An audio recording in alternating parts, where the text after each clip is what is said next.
made his living playing games, baseball games, and few have played them better. None with such endurance.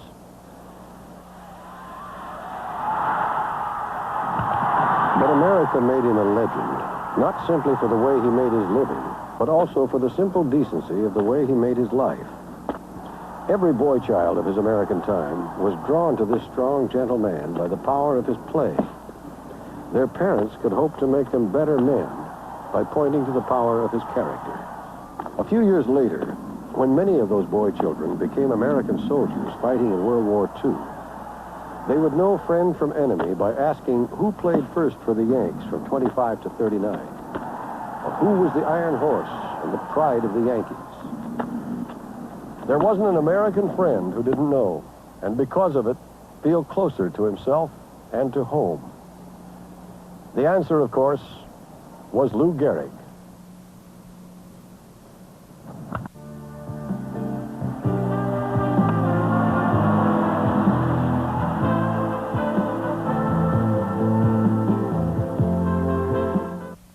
In the national attic of our intuitions and shared understandings of who and what we are, baseball is a homey American treasure, a safe clearing in the dangerous woods of our differences and doubts. And in this man, Lou Gehrig, we discovered a 6-foot, 205-pound metaphor, if not of how we are, then certainly of how we would like to be. This bronze plaque, deep in center field in Memorial Park in the newly remodeled Yankee Stadium, is a replica of the one in Cooperstown, New York, in the Baseball Hall of Fame. Lou Gehrig was entered into the Hall of Fame because of his extraordinary gifts as a baseball player. Because of his extraordinary gifts as a human being, he entered the hearts of the American people. The people loved him and made him a hero because he made them feel good about themselves. There were those who yawned at Gehrig's name and called him colorless and only had eyes for Babe Ruth, the glittering giant who was Gehrig's teammate and batted just before him during much of Gehrig's career. Even Paul Twitchell, the Yankee scout who discovered Lou Gehrig, said Lou could hit a home run and get less attention paid to him than the Babe striking out. Because of Ruth and later Joe DiMaggio, not many realized just how good Gehrig truly was. In 17 seasons and 7 World Series, he hit a total of 504 home runs and had over 2,000 runs batted in. He had a career batting average of .340 and a fielding average of .991. Many thought he was the greatest first baseman who ever played. One time he hit 4 home runs in a single game. 23 times he hit home runs with the bases loaded. 4 times he was voted the American League's most valuable player. But his most enduring record is the record of his endurance. He played 2,130 consecutive games. When you know the next closest player was Everett Scott with 1,307 games, you begin to realize it is a mountainous achievement. And I'll tell you more about it later. Gehrig, of course, would have kept his record going, except that he was dying. He was only 36 when he was found to have a fatal disease.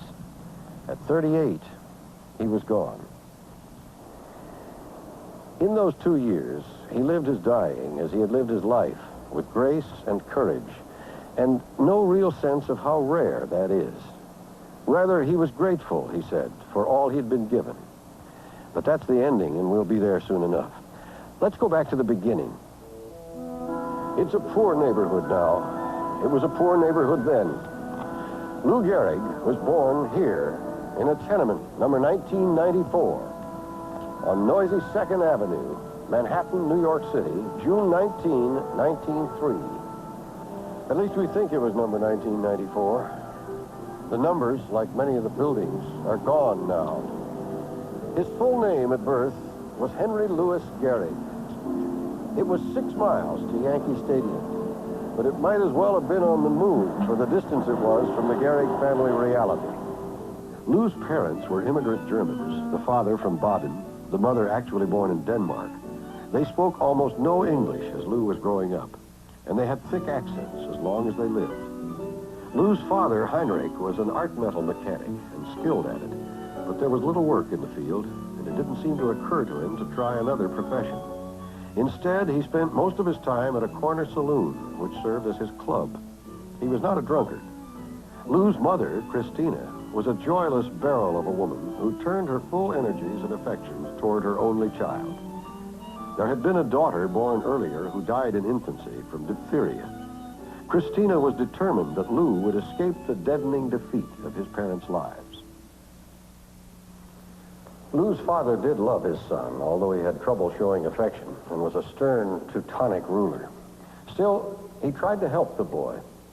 He wanted him strong, for one thing. And together they came regularly to a German gymnasium called a Turnverein. Right now, we're in the gym at Columbia, where Lou came as a student. But Heinrich could never get anything quite right, and Lou became so muscle-bound that he stumbled all over himself in his early professional baseball days. The father had given Lou a right-handed catcher's mitt once. Well, Lou played first base and was, of course, left-handed.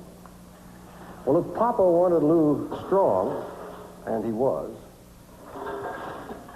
Mama wanted him educated. Lou first went to PS 132 at 182nd Street and Wadsworth Avenue in New York. And it was here he first began to speak English. The other kids called him Heine and the Dumb Dutchman and laughed at his shabby clothes. But not for long to his face, when they found out how strong he was. When World War I came, there were new prejudices to face. Gehrig was the dirty Hun, the enemy. With father abdicating at his club, Lou's formidable mother had to take on the job of family breadwinner, and she hired herself out as a cook and laundress. The family had to move often, and life was an unremitting struggle. But Mama's iron will kept them together, and also found its way into her son's character. This is Commerce High School on Manhattan's busy and well-traveled west side. It was here that Lou Gehrig began to flex his great athlete's talents. He became outstanding in track, swimming, soccer, and football. But his finest moment came in baseball. The year is 1921. Make believe. Let's pretend we're in a Pullman car sleeper heading west.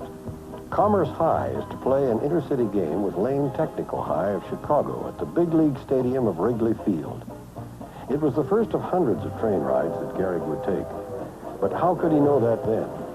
Or that in that game, he would go to bat in the 9th inning with 2 out and the bases loaded and hit the first pitch for a home run over the right field wall. The New York Times called him the Babe Ruth of the high schools. We'll be coming back to Chicago because growing up there was Gehrig's future one love and only wife. This is Columbia University today. Lou's father had become an invalid, and Lou's mother was now working full-time as a cook housekeeper at the Phi Delta Theta fraternity house here and taking in laundry on the side. Gehrig, who had offers from 24 other colleges, was spotted by Columbia's football coach during a high school game played at the university field. He wanted the boy, and Mama wanted him at home, so Gehrig chose Columbia. He stayed 2 years and triumphed in football and baseball. As a matter of fact, one day, he hit an amazing ball from there over to the statue of Thomas Jefferson there. A hit of almost 500 feet. And then one day, he met an ex-catcher and Yankee scout named Paul Twitchell. Gehrig didn't know it at the time, but in April of 1923, the same month that Yankee Stadium opened for the first time, and Babe Ruth hit the home run that beat the Red Sox 4-1, Paul Twitchell was watching Gehrig down in New Brunswick, New Jersey, take apart Rutgers with 2 towering home runs of his own. Intrigued, Twitchell came 2 days later to see Gehrig play on his home field in New York, then called South Field. Gehrig was pitching that afternoon against the University of Pennsylvania. Their starter, Walter Hunsinger, was acclaimed as the best college pitcher in the East. Gehrig held his own on the mound in a tight pitching duel, and going into the bottom of the 9th, the score was tied 2-2 when Gehrig came to bat. Hunsinger threw his fastball, and Lou unloaded it. The ball artilleried over 116th Street and hit on the steps of the library. Paul Twitchell was convinced the collegian was the stuff big league dreams are made of. The Yankees signed Gehrig and gave him a bonus of $1,500. He finished the year at Columbia, but that was the end of college and of being an engineer. Lou's mother thought he had signed his life away, and hers, for that matter. All that sacrifice for a bum playing baseball?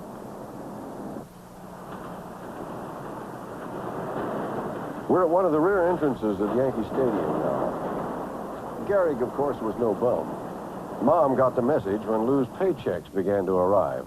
From the first one until her death, Gehrig's mother never had to work again. Nor, of course, did his father, who had regained his health. In fact, 10 years later, when Gehrig got married, he put in trust for his parents everything he had saved up until that time, gave them the deed to the house, and bought them a brand new car. In 1923, Gehrig stayed here at Yankee Stadium only about long enough to meet Babe Ruth and the other players before being sent off to Hartford in the Eastern League, where he played the larger part of 1924. In one stretch, he hit 7 home runs in 7 days and finished the 24 season with 37 and a .369 batting average. He was ready for the big leagues.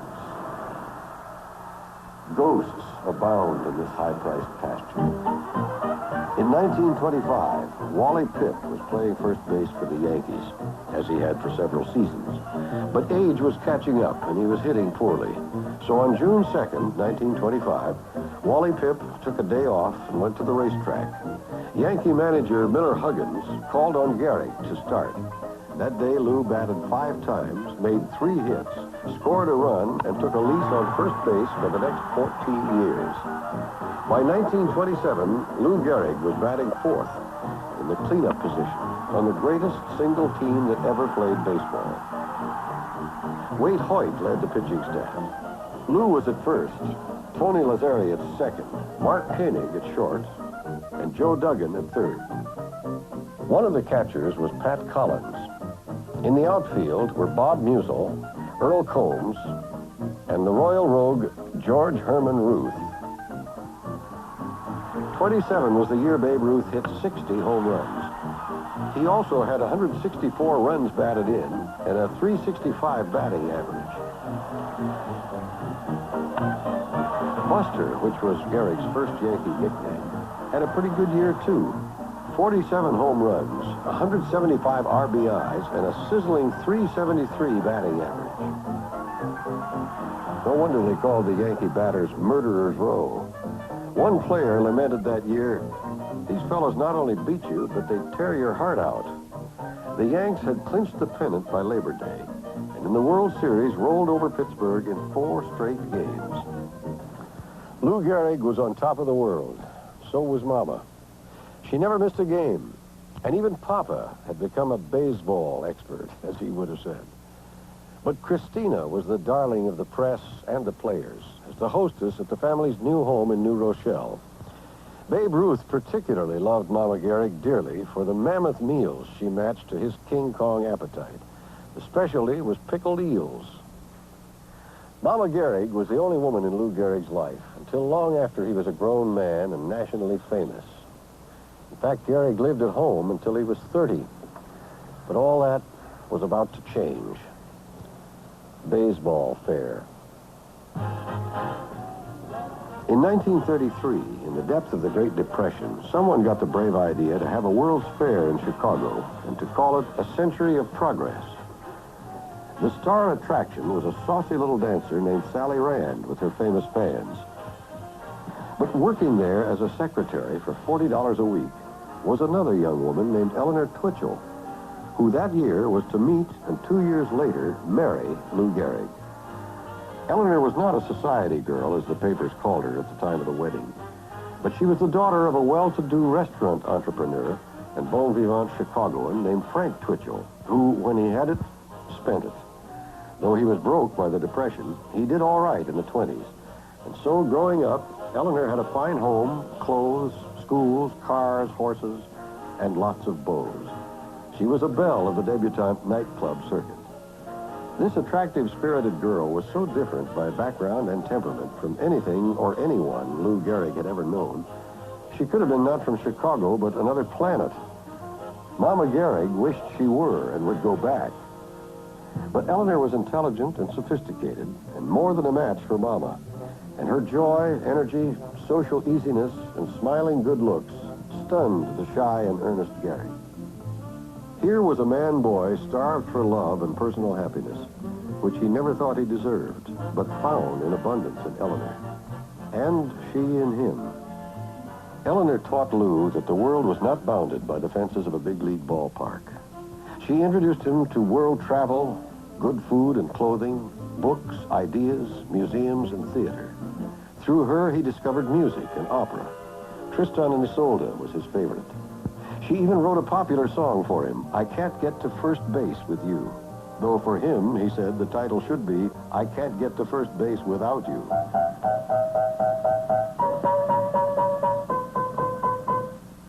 The music is pretty fair, Lou, but to get back to baseball, you played your 1900th consecutive game today. Well, pal, baseball's given me many a thrill, but I can't imagine any bigger thrill than to start all over again. Mr. and Mrs. Lou Gehrig did live happily ever after, but ever after was not forever. Just 8 short years. 2,130 games in a row. It's not even a record most players think about, since all of them take days off, but not Lou. At first, the record grew simply because he was indestructible and loved to play. He couldn't imagine anyone wanting a day off. Then, as the games accumulated, he did take pride in the unbroken string and wanted to extend it. He kept going through fevers and fatigue, lumbago, pulled muscles and torn tendons, beanballs, the broken toes and fingers. The closest call, and a terrible omen, though no one recognized it at the time, came on July 13, 1934. Lou singled in the second inning and ran for first. He got there, but had stumbled on the way and suddenly doubled over. He called it a cold in his back and left the game. Next day, the pain was worse, and he asked to be the leadoff hitter so he could leave the game after one at bat and this way keep his string alive without hurting the team. Joe McCarthy, the great Yankee manager who loved Lou like a son, let him do it. Lou even managed to jerk out a hit. The next day, the pain was gone, the incident forgotten, and Gehrig's record went on growing. The strange attacks continued over the years from time to time, but so did Gehrig's prowess, and they never kept him out. Lou dismissed them as colds or lumbago, or jokingly as age catching up. But in 1938, Gehrig knew, and a keen-eyed sports reporter named Jimmy Kahn suspected something serious was wrong. Kahn said, I have seen him time a ball perfectly, meet it squarely, and it isn't going anywhere. Still, who cared? The Yankees won the pennant in the World Series, and Gehrig, though he hit under 300 for the first time in 12 summers, still managed 29 home runs and over 100 runs batted in. He'd be back next year.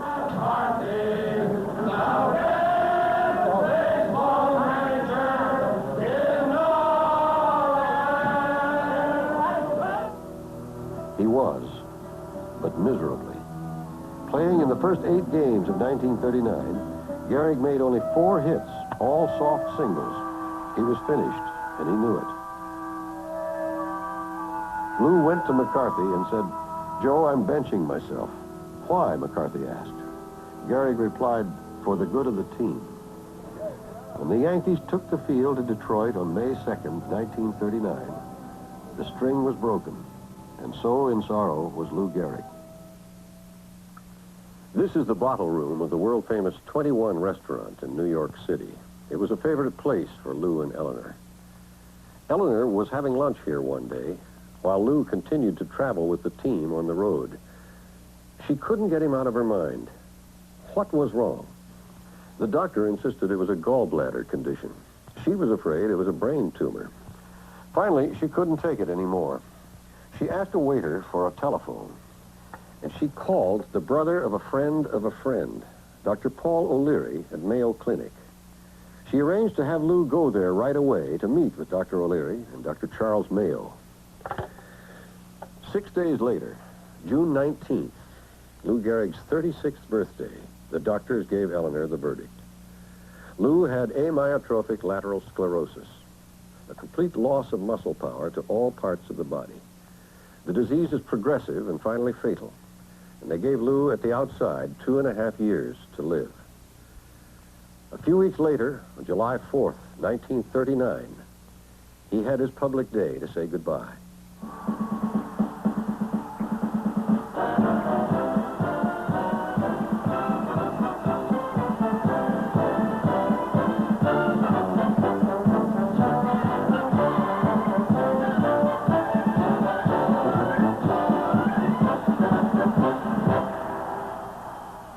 The past 2 weeks, you've been reading about a bad brag. Today, I consider myself the luckiest man on the face of the earth. That I might have been given a bad break, but I've got an awful lot to live for. Thank you.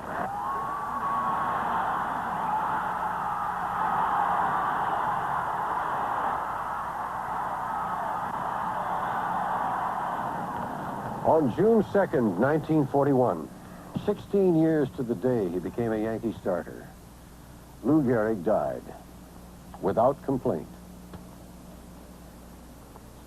They have accountants now and corporations, agents, lawyers, business managers, and a union. Teams and hometowns change to fit the best terms. But who can blame them? America means business, even in its games. Even Gehrig, in this more knowing time, would have justly sought his full financial worth. But I wonder, when does price have its price? Maybe it is better for us and for them merely to respect our star athletes rather than to revere them, as it was possible to do with Gehrig. But I can't help thinking that the computers now can only come up with the numbers, can never really tell if the spirit is missing. This is the Yankee dressing room. In baseball, a team honors a great player by retiring his number so that no other will ever wear it. 4 is Gehrig's number. In life, the best honor we can pay a great man is to remember. Lou Gehrig was both in a league by himself.